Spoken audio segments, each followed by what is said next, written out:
The following program is sponsored by Kaylee's Outdoors. All content is the responsibility of Kaylee's Outdoors. Good morning, hunters and fishermen. It's time now for Catch the Madness, a presentation of Kaylee's Outdoors. Let your friends know that Catch the Madness is on Mountain Talk starting right now. Good morning, folks. You're listening to Kaylee with Catch the Madness. Glad you joined us. As I always do, folks, we're going to do the Pledge of Allegiance. Take off your hand, put your hand over your heart, repeat after me. I pledge of allegiance to the flag of the United States of America and to the republic for which it stands, one nation, under God, indivisible, with liberty and justice for all. You can put your hat back on now, folks. This morning we got a local that most of you or some of you may know. He's going to be down from the Melbourne area over in Izzard County and Izzard County, excuse me. His name is Duane Spangler, and we're going to bring him in here, and we're going to have a good time this morning, folks. So join us, sit down, grab you a cup of coffee, and let's get started. Duane, thank you for being with us. I already introduced you this morning, and I wanted to we're going to have a good time, so I wanted to get it started fairly quick there. Tell everybody and who you are, where you're from, and what you do. Well, I am Duane Spangler. I'm over from around Melbourne, Arkansas area, or I have been for 20-some-odd years now. Couple of things. I have a 3D archery range over here, ASA sanctioned. I'm also the North Central District Field Governor for Arkansas Bow Hunters Association, International Bow Hunters Education Instructor, work with the NASP, all the above. As we talked earlier, it's pretty much a string thing. If it has to do with a bow, regardless whether it's traditional or compound, I enjoy it, enjoy shooting it, and enjoy teaching it as well. It's a string thing, and that right there says it all, folks. If it's something to do with archery, this is the man you want to talk to in the state of Arkansas. In matter of fact, anywhere in the country, and he will be glad to answer your questions. If you got a question, especially about Arkansas, but if you got a question about certain leagues and stuff, he can answer you or put you on the right person to answer you. And we are so proud to have him, with us this morning and doing some things with the Catch the Madness and Kaylee's Outdoors. Duane, we can say all the letters of the alphabet till we don't say them no more with all the different archery leagues. Right. What's the main archery league that you find everybody goes to? Well, like right now, originally back when we all started, it was IBO, International Bow Hunters Organization. Mm-hmm. And that is still big statewide, obviously. Now you have ASA, that's about the biggest one around here, Archery Shooters Association, as far as target-wise. There is the new Regents that is starting up. Not necessarily, reality is it's not in competition with any of them. It's to give another organization and another opportunity a little more often for the shooters to shoot. Mm-hmm. They just had one in Oklahoma, in fact. And they're set up on, most of them are set up on the same guidelines. If you shoot one, you pretty much class-wise, the classes are set up. Obviously there's rules like there is anywhere.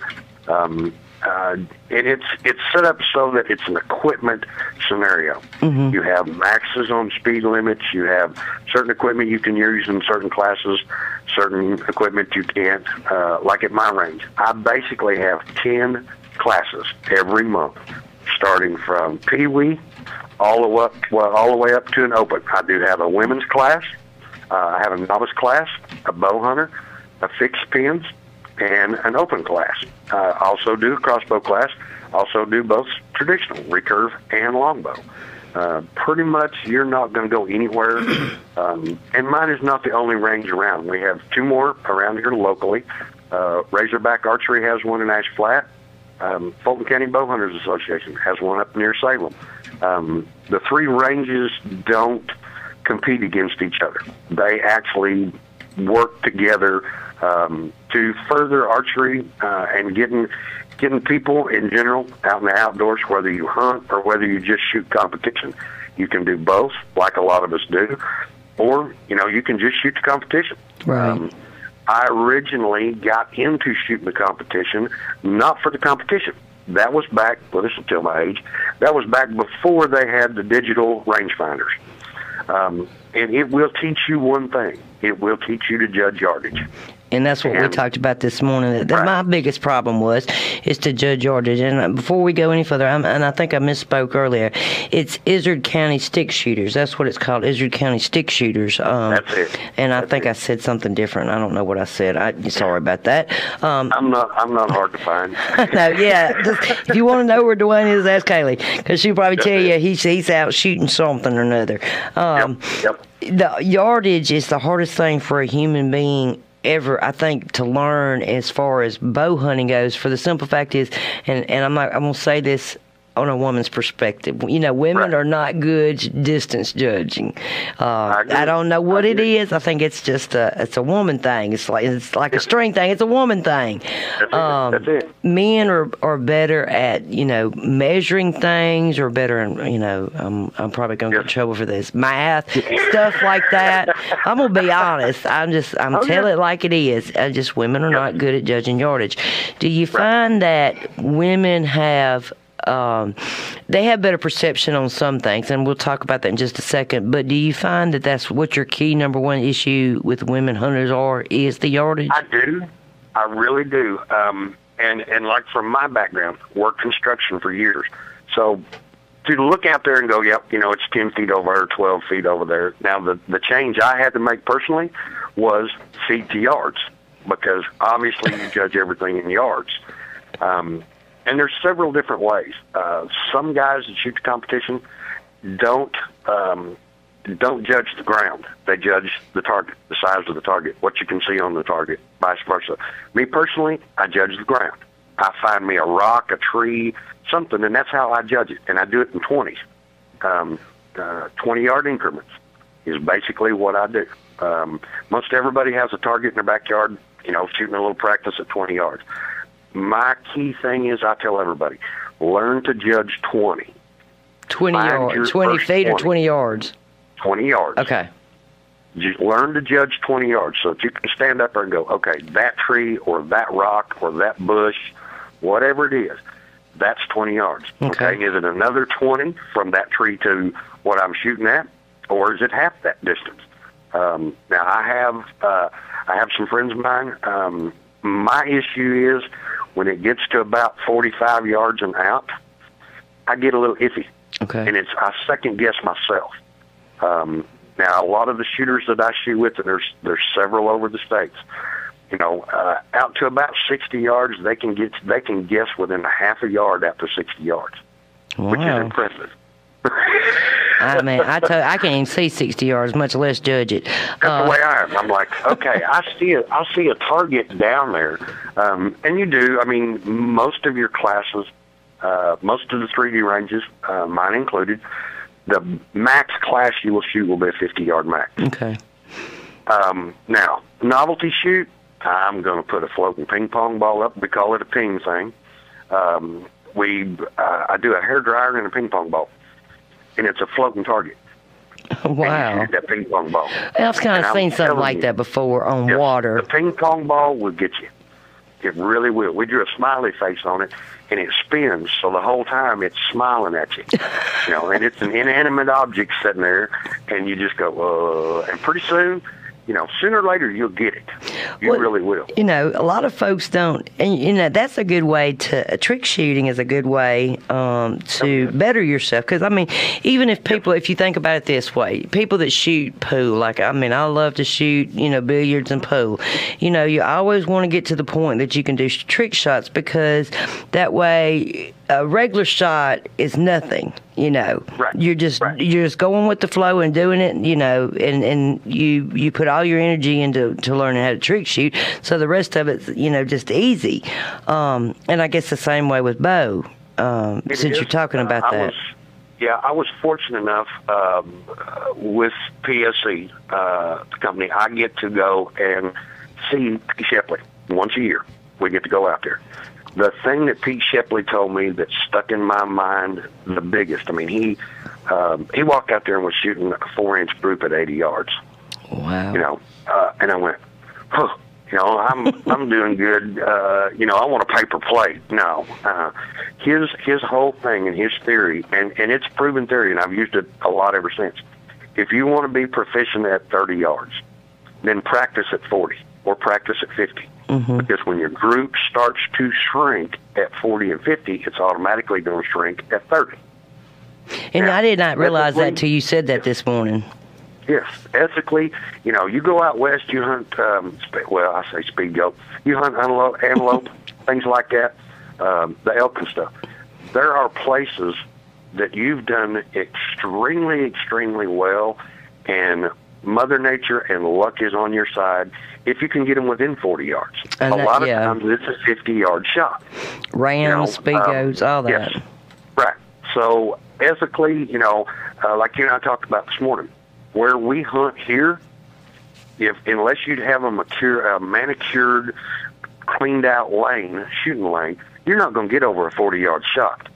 And then you have to get the deer to follow the script that you have in your head. Yeah, and then you have to drag it back to the truck. That's right. They don't read the script real well. And I always tell everybody, especially like the kids and stuff, and those that are just getting into the hunting with the archery, you've got a plan in your head. But while you're sitting there on that stand and it's a little quiet and you're going, the thing I do to calm them nerves is I start picking spots that isn't wrote up in the script for that deer to go. Mm-hmm. If I were a deer, or if I was moving through this way, where would I stop? Where can I stop that deer? Where can I get a clean, ethical shot on that deer? And I go to making those scenarios up in my head so that I try not to be surprised when there is a deer that comes in.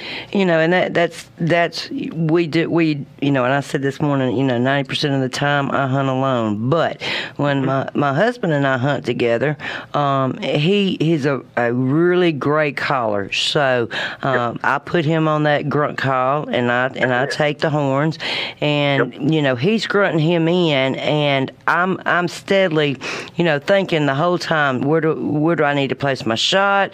Where do I need him to be at before I place my shot? And as you said, nothing's ever it could be rode up to the cows come home, but nothing ever works out the same way. So you and I had talked about this morning. I'm ready at 40 yards. I'm ready for that deer already to be at 10 yards. I've got my bow. I'm drawn back. I'm sitting there, and I'm moving with the deer. And I'm not moving fast. I'm just moving really slow. He moves, and if he looks up, I stop. I don't move. I hold my eyes down. I'm kind of catty corner him, looking at him, because you don't want to spook him and it's really not really bad to spook a deer during the first part of the season, but after gun season gets here, and then you go back to, or you're trying to bow hunt or go back to bow hunting after gun season, then they get real spooky, Oh yes. So, and I have laughed over the years, and like you and I talked about this morning, I haven't gun hunted anything, soon to be 27 years. In fact, I got thinking about it after you and I talked. I bow hunt everything. Dove, turkey, quail, you name it. If you can hunt it with a bow, I do one kind of bow or another, whether it be a long bow, whether it be a recurve, whether it be a compound. We bow fish. We do, like we said earlier, it's a string thing. When I'm not doing something with a bow, I'm doing something with a guitar and playing music. And there's a lot of things, like I said, mentally we go through. It becomes, we do it instinctively. New hunters, to me, that's where we can do, and that's where it's our responsibility to teach them the things, because we've all messed up. We've all spooked deer. I can remember back when you didn't dare stop a deer. No, shot it moving. To grunt at one and stop one was a no-no.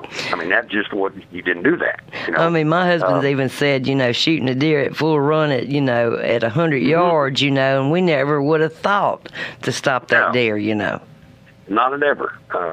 It was all to be as quiet as you can, and when they got under 40 yards, you just really didn't hardly breathe. Mm-hmm. Times have changed. The time you spend in the stand out in the woods, like we talked about, there's a lot of times it's not so much, and I love to eat it. It's pretty heavy in my diet, but there are times when I sit there and just watch movement and interaction with the deer. And that's the key right there. What you're doing, when you start teaching everybody that comes to every class that you teach, like I said, we could go through every letter of the alphabet, and I can't even begin to think of how many classes you teach. But when you start teaching people, it's not all about hunting. It's about getting out and doing what a God-given talent. And people to me, it's a God-given talent. You might be good at archery, but you might be good at gun, or you might not be good at gun and be wonderful at archery. Yes. But, when you get out and you start watching nature and learning how nature reacts to certain things, I think I have ADD because I'm never still in the stand. But I learned, and you've learned this, you're not, deer are nosy by nature. They're going to wonder what's going on. They're going to come up. They're going to look at you, and I know you're not supposed to be here, but I really can't find you because I can't see you because you're, Exactly. So. Something up. That sixth sense they have tells them something's there. It's something going on.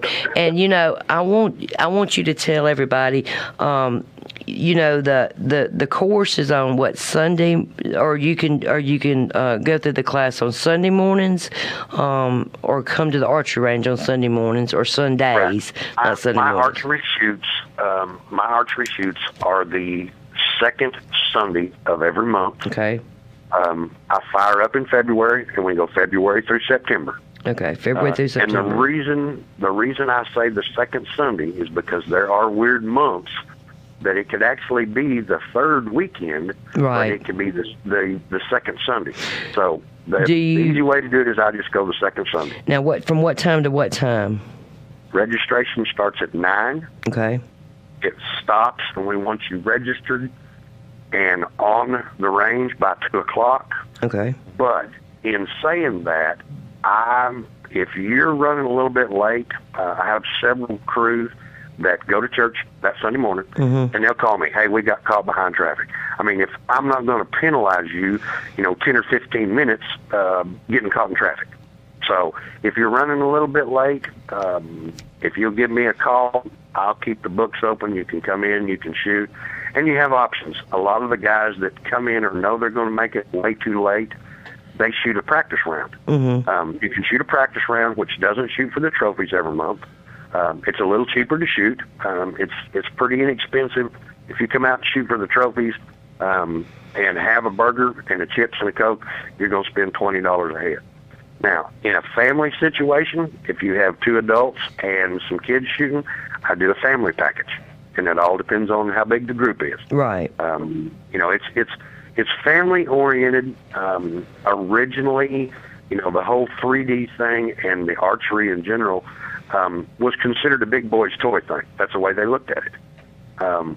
They've figured out now, no, it's not. The daughters, the granddaughters, of all ages. The youngest one I have on my range shooting right now is a second grader, and the oldest one I have on mine just celebrated his 94th birthday, and we had a birthday cake and everything for him at Ryan Ray. That's amazing. 94 years old and a second grader. I mean, you go from one extreme. Yeah. Yes. I mean, yes. And does he still hunt? And still hunts. Wow. And still hunts. And archery hunts only. Archery hunts only. And I asked him about it, and he said anymore. He said the kick of the gun actually makes him too sore. So all I can imagine is with a bow. I can imagine. Let me ask you. You said you start in February. Do you find it hard because with the long Arkansas season? Is it hard to start in February, or do you have a problem with that? Not really. A lot of times, most of the guys in general, as far as hardcore chasing horns, most of the time by then, horns are starting to fall. Yeah.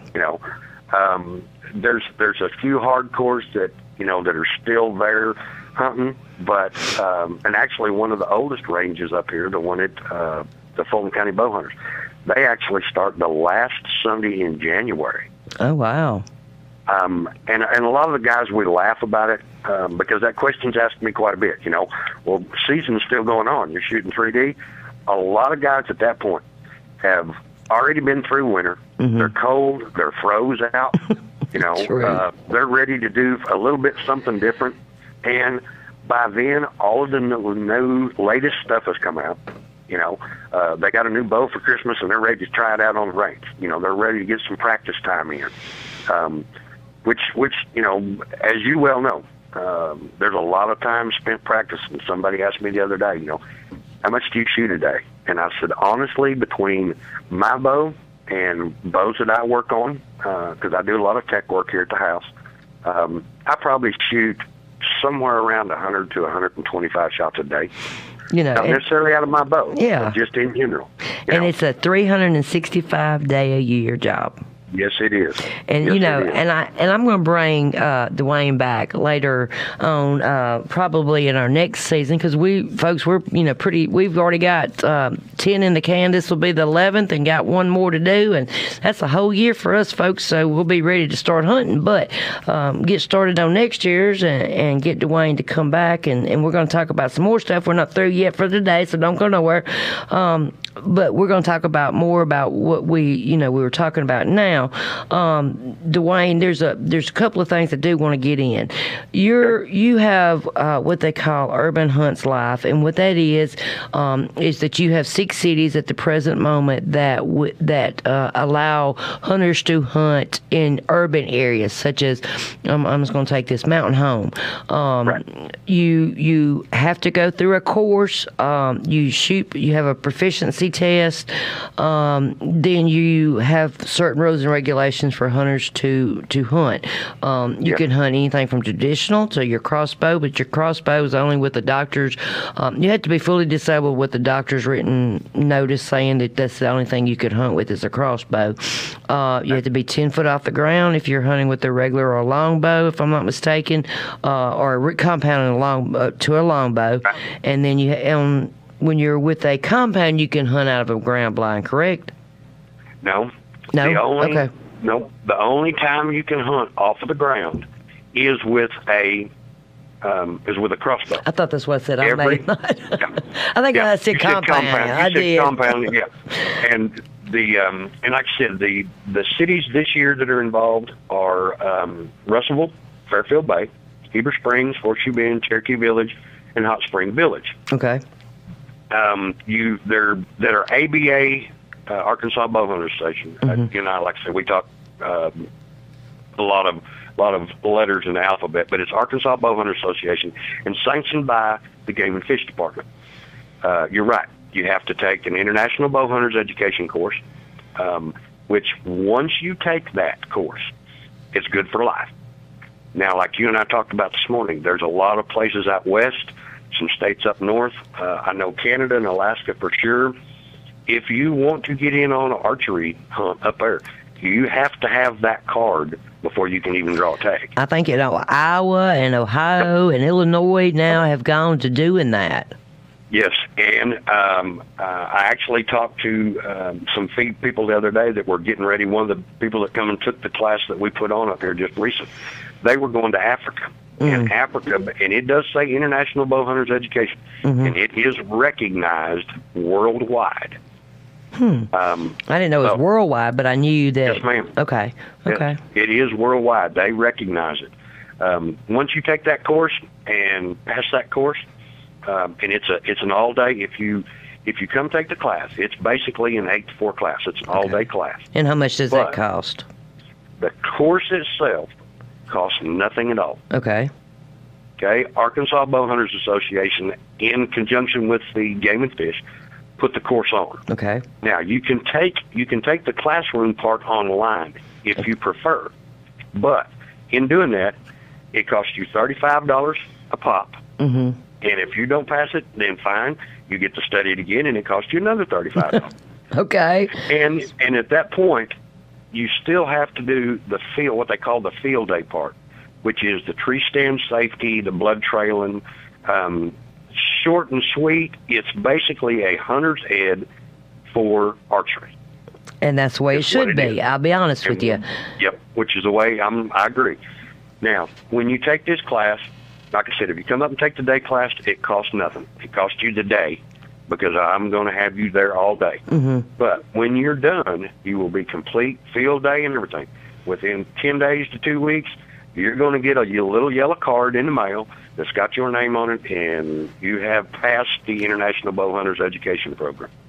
To do that, you have to have that to do the urban hunt. Right. Then each one of the cities basically has a one-day orientation and a proficiency shoot. And you have to shoot 3 consistent arrows in the kill zone at somewhere between anywhere from 15 to 20 yards. Okay.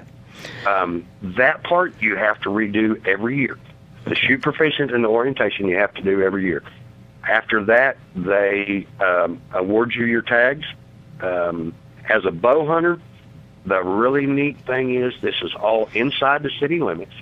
They give you a map of the city-owned property. They give you full permission to hunt it. It's unlimited tags and no point restriction.